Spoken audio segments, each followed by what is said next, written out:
बिस्मिल्लाहिर्रहमानिर्रहीम। नया भी लोगों से सपोर्ट कीजिएगा, चैनल को सब्सक्राइब कीजिएगा। बहुत सी आम खबरें हैं लेकिन 2-3 ही आपके साथ शेयर करूंगा। और आज इमरान खान साहब ने कौम से एक अहम खिताब किया है, उस खिताब को हम अगले व्लॉग में डिस्कस करेंगे, क्योंकि आज जो मैं डिटेल्स शेयर करूँगा कुछ पुरानी है। वो कहते हैं ना, यादें माजी का कुछ नंगा कड़वा सच, तो कुछ वो तफसीलात आपके साथ शेयर करूँगा। और जब आप इमरान खान साहब का जब हम व्लॉग कल शेयर करेंगे उसकी तफसीलात, तो आपको आइडिया हो जाएगा, यानी कि पहले से ही आपको एक खुलासा मिल जाएगा उसका। फिर आप जब सुनेंगे तो आपको उसका ऑलरेडी तर्जुमा पता होगा। खैर, पहले तो आ जाएँ कि वफ़ा का दूसरा नाम अली मोहम्मद खान साहब। अस्तायत के 80 दिन जेल में गुजारने के बाद अली मोहम्मद खान साहब रिहा हो गए। और याद रहे आपको कि ये कोई 9वीं या 10वीं बार रिहा हुए हैं। इससे पहले जब वो रिहा हुए हैं तो दोबारा गिरफ़्तार, वो अदालत बोले उसे रिहा करो, वो बाहर निकले तो बाहर ऑलरेडी पहले से एक प्री प्लान डाला खड़ा हुआ होता है। वो बाहर निकलते हैं अपनी गाड़ी की तरफ जाने के लिए, तो डाले वाले इशारा करके बोलते हैं इत्थे और इत्थे, गाड़ियाँ बिठा के ये जा वो जा। खैर, अब तो वो रिहा हो गए हैं प्रॉपर और अपने आबाई गांव चले गए हैं, यानी कि अपने घर पहुंच गए हैं। लेकिन इसमें सबसे एक अहम बात पता आपको क्या थी? जब वो बाहर निकले ना, उनका हौसला नहीं टूटा, ये तोड़ ही नहीं सके, मजबूरन क्या करना पड़ा, हाथ जोड़ के बोला चलो जाओ यार, ये तो आए। लेकिन ये याद रखिएगा, शहरयार आफरीदी उन्हें भी रिहा कर दिया गया। अच्छा, शहरयार आफरीदी का देखा जाए तो उनके साथ कुछ बड़ी ट्रेजिडीज़ हुई हैं उनके घर पर। उनके भाई का इंतकाल हुआ, फिर इस तरह मेरे ख्याल में कोई 2 इंतकाल हुए हैं आगे पीछे ही, कोई हफ्ता 10 दिन के अंदर अंदर। लेकिन उन्हें फिर भी छोड़ा नहीं गया। और उल्टा उनके एक भाई का इंतकाल हुआ तो उनके चचा को उठा लिया गया। और ये कोई बात थी, वो एक शख्स जनाजे में शिरकत करने आया, उसको भी उठा लिया, बोला आ जाए। तो इस तरह की ये फस्ता ये छाई हुई थी। लेकिन जब इन्होंने देखा कि हम ना तोड़ पा रहे हैं, ना कुछ कर पा रहे हैं, ना ये झुक रहे हैं, ना बिक रहे हैं, तो उन्होंने चलो भाई जाने दो। और याद रखिएगा, ये वो लोग हैं जो खड़े रहे, और जो ये 8-8 दिन 10-10 दिन जेलों में रह कर आए। उल्टा कोई एक आता था तो कहता था यहाँ गोली मार दो। पता ही होगा आपको, कराची के थे, और एक साहब कहते थे ऐसी की तैसी खान साहब असेंबलियाँ तोड़ें। खैर, मशवरा तो सभी देते हैं, लेकिन एक बात बताना चाह रहा हूँ कि ऐसी की तैसी खान साहब असेंबलियाँ तोड़ें, वो बैठ के बड़े बड़े मुंह वाले प्रेस कॉन्फ्रेंस करते थे। क्या हुआ? जब आई तो ऐसी गाड़ी से दौड़ निकाल के वो भागे और हाँफते हाँफते ज़बान बाहर दी। फिर जाके उन्हें पकड़ के लेकर आए वकला, और उन्हें बोला नहीं भाई तुम घर जाओ, तुम आज़ाद हो। क्यों? क्योंकि तुम वादा माफ़ हो। खैर, बढ़ते हैं जी खबरों की तरफ कि आज सिंध असम्बली में एम का अपोजिशन लीडर आ गया है। और हलीम आदिल शेख जो कि PTI के थे, वो हार गए। और वो क्यों हारे? क्योंकि उनके अपने ही कुछ मुनहरिफ हो गए।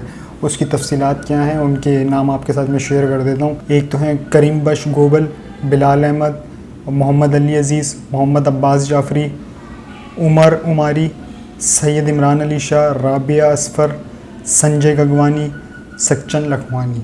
ये 9 अफराद की तफसीलात है जिन्होंने मुनहरिफ हुए और MKM को वोट दिया है। अब याद रखिएगा, इनमें से जितने मैंने नाम लिए ना, इनको एक आँच भी नहीं आई। आँच तो दूर की बात, 5 मिनट के लिए भी इन्हें जेल में नहीं रखा है। 5 मिनट किसको बोलते हैं? वो 80 दिन ठहर के आया है। चलें उसको तो साइड पे करें 80 दिन, लेकिन ख़वातीन को देखें, उन्हें 80 दिन से ऊपर हो गए, वो अब भी अंदर हैं और उनके हौसले टूटे नहीं। और ये इन भगोड़ों को देख लें कि ये 5 मिनट भी जेल में नहीं गए। जेल तो सूंघना भी दूर की बात, थाने के बाहर भी नहीं गए। लेकिन ये इस तरह से ही भागे और बढ़ गए, ऐसे ही मारते थे जलसों में। और खान साहब क्या आगे कि खान साहब बस हम ही हमें पे जाओ, तो दिख गया भाई ये कितने हमें और कितने हम नहीं। आज सेनेट में आर्मी एक्ट 1952 जो कि बिल मंजूर हो गया है, एक्ट 1952 बिल मंजूर हो गया है। लेकिन उस बिल में ऐसा है क्या? उस बिल में ऐसा है क्या कि जो ये मंजूर हुआ है, एक तो फ़ौज को बदनाम करने या उसके ख़िलाफ़ नफ़रत अंगेज़ी फैलाने पर 2 साल कैद और जुर्माने की सज़ा होगी। ये हो गया एक चीज़, एक पहलू इसका। दूसरा पहलू इसका ये है कि ओहदे से रिटायर्ड फ़ौजी अफसर पर सियासत की 5 साल की पाबंदी। ये 2 पहलू हो गए। अब पहले वाले पहलू पे आ जाते हैं कि जिसमें फ़ौज को बदनाम करने की बात है, तो कुछ उसके सवालात हैं। एक तो क्या आर्मी एक तरमीम नवाज़ शरीफ, फजलुर रहमान, परवेज़ रशीद पर लागू होगी? सवाल है ये। क्या इनके ख़िलाफ़ आर्मी एक तज़यीक़ और बदनाम करने का कोई केस किया जाएगा? अच्छा, इसमें मरीम नवाज़ भी है। क्या इनको गिरफ़्तार करके इंसदाद दहशतगर्दी और मिलिट्री कोर्ट्स में केस चलेंगे? अगर ये सब होता है तो फिर ये बहुत ज़बरदस्त तरमीम है, अगर ये सब होता है, क्योंकि ये सब हमने उसके ख़िलाफ़ देखा। उसके किसके? इमरान खान साहब के ख़िलाफ़। तो वो अभी भी भुगत रहे, वो अभी भी भुगत रहे। वो कहते हैं भाई FIR काटोगे मुझ पे, कातलाना हमला होगा। कौन? फैसल नसीर। तो कहते हैं क्यों काटें? उल्टा उनसे ये पूछते हैं कि तुम्हारे पास क्या शवाहिद हैं कि तुम्हें उससे जान का ख़तरा है। अब वो जाने, फैसल नसीर जाने। अगर इमरान खान साहब के पास शवाहिद हैं तो वो पेश कर देंगे कि भाई मेरे पास ये शवाहिद हैं। लेकिन अब ये देखिए कि FIR कटवाने से पहले शवाहिद देने पड़ रहे हैं। अब मैं अगर कहीं जाऊँ, चले मेरा NIC घूम जाए, मैं अगर जाऊँ कहीं भी जाऊँ, मेरा NIC गिर जाए और मैं उसकी FIR कटवाने जाऊँ, थाने में जाऊँ, मैं बोलूँ कि मैं गुज़र रहा था और मेरा NIC गिर गया तो मुझे उसकी FIR कटानी। वो मुझसे पूछेंगे भाई किधर गिरा, मैं बोल दूँगा इधर गिरा। वो बोलेंगे ठीक है, वो उसी टाइम FIR काटेंगे और मुझे दे देंगे, FIR काट के मुझे पर्चा दे देंगे। ये एक प्रोसेस है। लेकिन इस केस में बिल्कुल उल्टा है। इसमें यह है कि इमरान खान साहब ने बोला मुझे उससे जान का ख़तरा, तो उसको उल्टा बोलने कि तुम प्रूफ करो कि तुम्हें उससे जान से क्या ख़तरा है।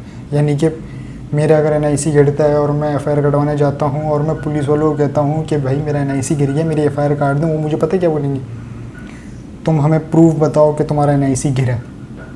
अब यानी कि मैं उधर बैठ के पहले प्रूफ दूँ कि मेरा NIC गिरा। अब प्रूफ कैसे दूँ? कि घर लेके जाऊँ, बोलूँ चेक कर लो, वॉलेट दिखाऊँ कि ये लो चेक कर लो, क्या प्रूफ दूँ?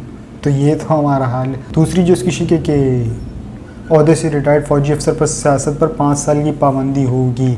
तो इसमें एक ही मेरा सवाल है कि ठीक है, ये तो आपने बोल दिया रिटायर्ड का, और जो हाजिर सर्विसेज हैं उनका क्या? हाजिर सर्विसेज उनका क्या? क्योंकि हम माजी में बहुत सुना है कि अब फ़ौज सियासत से अलग होना भी चाहिए, क्योंकि फ़ौज एक इंडिपेंडेंट इदारा है। उसको तो मैं बोलूँगा इसमें पढ़ना भी नहीं चाहिए सियासत में, क्योंकि सियासतदानों ने हमेशा उन्हें अपने मफाद के लिए इस्तेमाल किया। यानी कि जब मुसीबत में होते हैं, पुकार लेते हैं, वो आ जाते हैं। किस लिए आते हैं?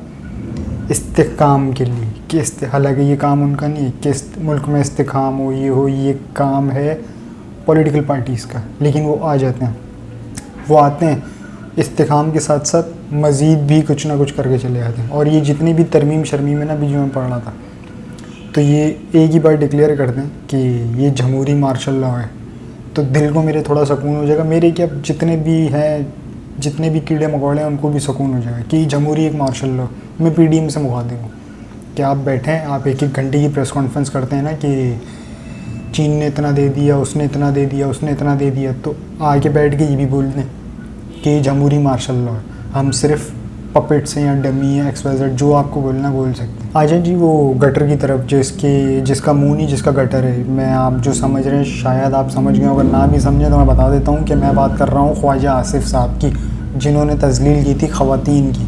खैर, आज वो मंसूर अली के प्रोग्राम में हम TV में, तो उन्होंने क्या कहा है थोड़ा सा ये सुन लें कि उन्होंने कहा क्या है। और ये हम माजी में भी बता चुके हैं बहुत पहले। निगरान वज़ीर आज़म पर पिंडी से भी मुशावरत होगी। अभी तो आप कह रहे थे कि आर्मी एक्ट आ गया है, और अच्छा हाँ सॉरी, माजरत, मेरी गलती है, क्योंकि उसमें हाजिर सर्विस का जिक्र नहीं है, रिटायर्ड का। Sorry, my mistake. Nawaz Sharif general Bajwa की इजाज़त के बगैर बाहर नहीं जा सकते थे। होना आराम है कि वो भगोड़ा बाहर कैसे गया। नवाज शरीफ को वतन वापसी का मशवरा नहीं दूंगा। क्यों? नवाज शरीफ साहब को वापसी का मशवरा नहीं दूंगा क्यों? क्या आप लोग नहीं चाहते वो आएँ, वो वज़ीर आज़म बने और वज़ीर आज़म हाउस में जाएँ, चौथी दफ़ा वज़ीर आज़म बने और फिर मुल्क तेज़ी से तरक्की करे? आप तो फिर नवाज शरीफ साहब के दुश्मन हुए। नवाज शरीफ साहब, ये आपके दुश्मन ही देख लें, जितने भी आपने पुट्ठू बिठाए हैं ना अपने आगे पीछे, ये आपको आने नहीं दे रहे। अब आ जाए जी, ये इत्तेहादी को क्या कहते हैं? पीपल्स पार्टी ने 2 बार मुझे ज़ाती दुख दिया। ठीक है, ये एक हो गया। अब आ जाए आगे, आसिफ जरदारी पर अभी भी मोहतात हूँ। आसिफ जरदारी पर अभी भी मोहतात हूँ, ये थे ख्वाजा आसिफ साहब। तो थोड़ा सा पीछे आ जाएं। अब ये क्या मोहतात हैं, थोड़ा सा पीछे आ जाएं। मफाद एक हैं तो फिर एक ही हो गए, एक ही सिक्के के 2 रुख। याद है बेनज़ीर भुट्टो साहिबा क्या कहती थी? बेनज़ीर भुट्टो साहिबा कहती थी कि मुझे इस शख्स पर कभी भरोसा नहीं करना, क्योंकि उन्होंने इसको पता है किससे तशबीह दी थी? पीठ पे छुरा मारने वाला, और वो था नवाज शरीफ। अब मैंने उसका जिक्र किया है तो उसका आज मैंने शुरू में ही आपको कह दिया था कि कुछ ऐसी चीज़ें शेयर करूँगा कि जिससे वो सुनेंगे, आप देखेंगे, तो आप जब फिर इमरान खान साहब की तकरीर सुने करेंगे तो उसका खुलासा ऑलरेडी आपको पता होगा। तो सबसे पहले आ जाएं जी ख्वाजा आसिफ साहब पर। ख्वाजा आसिफ साहब कहते हैं कि मैंने सियासी ज़बान इस्तेमाल की, मेरी मौज़रत बनती नहीं है। ये वो ख़वातीन की जो इन्होंने तौहीन की थी उसके ऊपर कहते हैं। तो ठीक है, यानी कि ये भी सियासी जमात, तो अब यानी कि यही तसव्वुर किया जाए कि ये भी अपने आकाओं के नक्श कदम पर चल पड़े। आकाओं मीन्स भगोड़ा नवाज शरीफ, और रिश्तेदारी है तो इनका तो बनता भी है। अब इन्हीं की एक चीज़ पहले आपको सुनाता हूँ और फिर बताता हूँ। अब वो क्या है कि ख्वाजा आसिफ ने असेंबली में कहा कि मेरी तरबियत नवाज शरीफ ने की है। ज़रा देखिए कि क्या तरबियत की है। देखें, हमारे लीडर में हमारी तरबियत करते हैं। अगर मियां नवाज शरीफ मेरी तरबियत करेगा वो अपने किसी असूलों के तहत। अंग्रेजों के कुत्ते नहलाने वाले लोग हैं, अंग्रेजों के कुत्ते नहलाने वाले लोग। ये तो न जाने कहां से आई है और इसको पूरे पाकिस्तान की तबाही और बर्बादी कर रही है ये औरत। ये बेनजीर भुट्टो तो बाहर से आई, इसमें बाहर भाग जाना है। जी, तो सुन लिया आपने कि इनकी तरबियत किसने की? नवाज शरीफ ने की। और नवाज शरीफ ने कैसी तरबियत की ये भी आपने सुन लिया। अब आ जाए जो इन्होंने कहा है कि मेरा वो सियासी बयान था, तो इनके सियासी बयान भी इन्हीं की तरह हैं। अब आ जाए थोड़ा सा पीछे, जब वो पनामा का केस चल रहा था, फ्लोर ऑफ द हाउस खड़े होके भगोड़े ने कहा हजूर ये हैं वो ज़राए, वो सबूत कि ये फ्लैट हमने कहाँ कहाँ से लिए, हमारे पास पैसा कहाँ से आया। Floor of the house. और वही जब सुप्रीम कोर्ट में इसी को कोर्ट किया गया तो ये तो मेरा सियासी बयान था। तो सही कहा ख्वाजा आसिफ साहब ने कि हमारी तरबियत भगोड़े ने की है, तो वही ऐसी तरबियत कर सकता था और कोई नहीं कर सकता था। अच्छा, पनामा से याद आया कि याद है ना इमरान खान साहब ने क्या बोला था? वो रिपीट हो रहा है और वो सच साबित होता हुआ आपको दिखेगा आने वाले दिनों में। उनकी जुमले में दोहरा देता हूँ, चंद लाइन थी कि मैं रुलाऊंगा इनको तकलीफ़ पहुँचेगी, मैं पहुँचाऊँगा इनको तकलीफ़। अगर आपने आज का खिताब नहीं सुना है तो सुनिएगा, कल जब हम आपको उस खिताब को सुनाएंगे भी, क्योंकि उसकी क्लिपिंग करेंगे, आपको दिखाएंगे भी, सुनाएंगे भी, बताएंगे भी, खुलासा भी करेंगे उसका। अब आ जाए जी पीपल्स पार्टी की तरफ। सबसे पहले तो मैं आता हूँ क़यादत पे क्या जाना, सबसे पहले इस क़यादत की तो जड़ है ना, उस तरफ चलते हैं। क़यादत की जड़ यानी कि आसिफ ज़रदारी साहब हैं, उनके वालिद साहब। अब उनके वालिद साहब ने क्या कहा था? उनके वालिद साहब ने कहा था कि हाकिम अली ज़रदारी साहब, कायद-ए-आज़म ने पाकिस्तान बना के मुल्क का बेड़ा गर्क किया है। कायद-ए-आज़म ने पाकिस्तान यानी कि ये मुल्क बना के मुल्क का बेड़ा गर्क किया है। सुन लें आप ज़रा उन्होंने क्या कहा था। तो यहाँ तक हुआ कि जिन्होंने बेड़ा गर्क इस मुल्क का किया आते ही, यदि कैबिनेट तुम इंजा सिलाए हो, 5 सूबों को एक एक दो वजह दे के बाकी सब इंजा सिलाए हो, बेड़ को इंजा सिलाए हो, जबान जो हम बोले वो भी तुम इंजा सिलाए हो।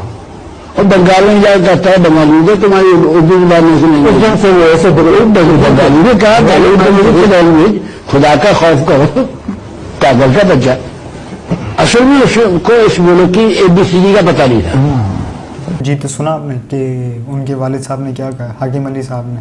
खैर, अब पाकिस्तान बना के अगर बेड़ा गर्क किया तो इसी पाकिस्तान में रह गए ना। आप लोगों ने माल बनाया। ये क्या थे? ये बेम्बिनो सिनेमा के बाहर टिकट बेचने वाला आज अरबों रुपए पे बैठा हुआ सांप बन गया। तो ये कैसे कैसे? क्यों? क्योंकि उसका बेड़ा गर्क करने में आपका हाथ है। पाकिस्तान बनाया था खून दे के, जाने दे के, नजराने दे के, नजरे पे बना था। और ये हमारी जो फ़ौज है इसने भी कुर्बानियाँ दी हैं, अवाम ने भी कुर्बानियाँ दी हैं। क्योंकि याद माजी थोड़ा नंगा है और गंदा है, तो ये बेशरम आदमी मुंह भी नहीं छुपा सकते। क्यों नहीं छुपा सकते? क्योंकि कुछ दिन पहले ये क्या थे और अब क्या हैं। बिलावल पे आ जाते हैं। मैं उसके बाप पे क्या जाऊँ, बेवड़े पे। सबसे पहले उसके बेटे भी आ जाते हैं कि बेटा क्या फरमाता था। मियां मोहम्मद नवाज शरीफ जिया उल हक का बेटा है। मियां मोहम्मद नवाज शरीफ का असल बाप जिया उल हक है। अभी सब कुछ सामने आ रहा है। हम जानते हैं, मैं जानता हूं, इसलिए मैं अपना बचपन से इससे लड़ रहा हूं। उसामा बिन लादेन से फंडिंग लेता था शहीद बीबी की हुकूमत को गिराने के लिए। जी, तो सुना आपने, नवाज शरीफ जिया उल हक का बेटा है। नवाज शरीफ का असल बाप ज़िया-उल हक है। उसामा बिन लादेन से फंडिंग करने वाली जमात से ये इत्तेहाद करके बैठे हुए हैं। उसामा बिन लादेन की फंडिंग करने वाली जमात से ये इत्तेहाद करके बैठे हुए हैं। तो क्यों बैठे हुए भाई, जब वो ज़िया-उल हक का बेटा। अच्छा, इमरान खान साहब ने पहले ही कह दिया था, तभी कह रहा था कि आपको जब ये चीज़ें पता होंगी ना, तो आपको इमरान खान साहब के ख़िताब का हर एक चीज़ एंगल, जब वो ख़िताब कर रहा होंगे ना, आपको एक पता होगा कि वो क्या बोल रहे हैं, क्यों बोल रहे हैं, क्योंकि उसका खुलासा आपको पता होगा। खुलासा यानी कि उसकी पिक्चर पता हो ना, तो ख़िताब सुनने का बड़ा मज़ा आता है।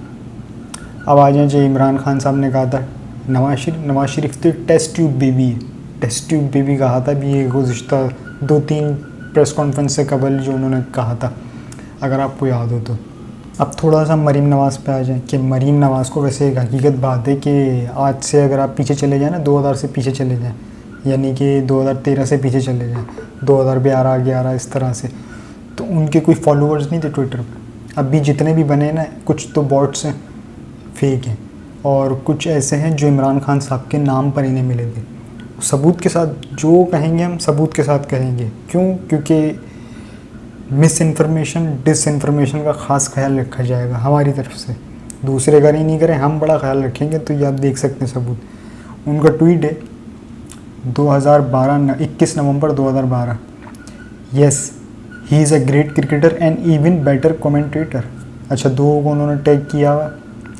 फिर आ जाएँ, great leader only one in Pakistan, he is Imran Khan. तो ये थी मरीम नवाज़ साहिबा। और आज आप कहती फिर रही कि तराजू के पलड़े बराबर करो, तराजू के पलड़े बराबर करो, और गलीज़ ज़बान, यानी कि इतनी छोटी हैं, इमरान खान साहब से तो छोटी हैं, तो उनसे भी बदतमीज़ी से बात करती हैं। फिर ये क्यों तवक्को रखती हैं कि इनसे इज़्ज़त से बात की जाए? पहली बात तो ये हो गई। दूसरा, बिलावल साहब निक्कर में, यानी कि चड्डी बोल लूँ, पैम्पर बोल लूँ, एक ही बात है। ये उसमें अपनी वालदा मोहतरमा के साथ गए थे, किसके पास? इमरान खान साहब के पास। किस लिए? ऑटोग्राफ लेने के लिए, कि सर एक ऑटोग्राफ। सर ने उसको ऑटोग्राफ दिया, पूछ लिएगा इस निकर को, और हो सकता है शायद फ्रेम कराया वो, वैसे फ्रेम क्या कराया वो बेच दिया होगा। क्यों बेच दिया होगा, कैसे बेच दिया होगा, अभी 2 मिनट में आपको बता देता हूँ। क्योंकि उससे पहले मैं आ जाऊँ ज़रा, ये हरीम शाह ने कुछ लिफाफा सहाफ़ियों को रेडार पे ले लिया। अब वो कैसे लिए ये आप देख भी सकते हैं, हम बता भी देते हैं कि कैसे रेडार पे लिए।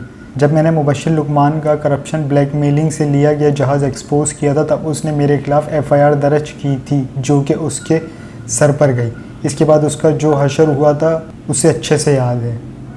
अगर मुबश्शिर लुकमान चाहते तो फिर से नोटिस, अगर मुबश्शिर लुकमान चाहते हैं तो फिर से नोटिस भेज दें, और मैं इंतज़ार करूँगी। ये मुबश्शिर लुकमान को चैलेंज किया है, और ये ऐसा गलीज़, यानी कि ख्वाजा आसिफ से भी गलीज़, ये इसे मैं गलीज़ ही बोलूँगा क्योंकि मैं अपनी ज़बान ख़राब नहीं करना चाह रहा, वरना अल्फाज तो पता नहीं क्या क्या थे मेरे पास, आपको पता ही होगा। फिर वो क्या कहते हैं कि इमरान खान के ख़िलाफ़ भौंकने वाले मरीम नवाज़ के पालतू सहाफ़ी असद खरल, मुबश्शिर लुकमान, सलीम सहाफ़ी और गरीदा से पूछना चाहती हूँ कि आखिर कब तक अपने बच्चों को हराम खिलाओगे? शर्म से डूब मरो बगैर तुम। ये हरीम शाह ने इनको रेडार पे लिया हुआ, और ये डरे उस दिन से कि अगर इनकी कुछ चीज़ उनके पास पड़ी हुई ना, तो यूँ लीक करेंगे, क्योंकि उनके पास मवाद ना आपको एनी टाइम भरा हुआ मिलेगा। ये मवाद है, बस जिसने पंगा लिया वहाँ पे टक ट्वीट, जिसने पंगा लिया वहाँ टक ट्वीट।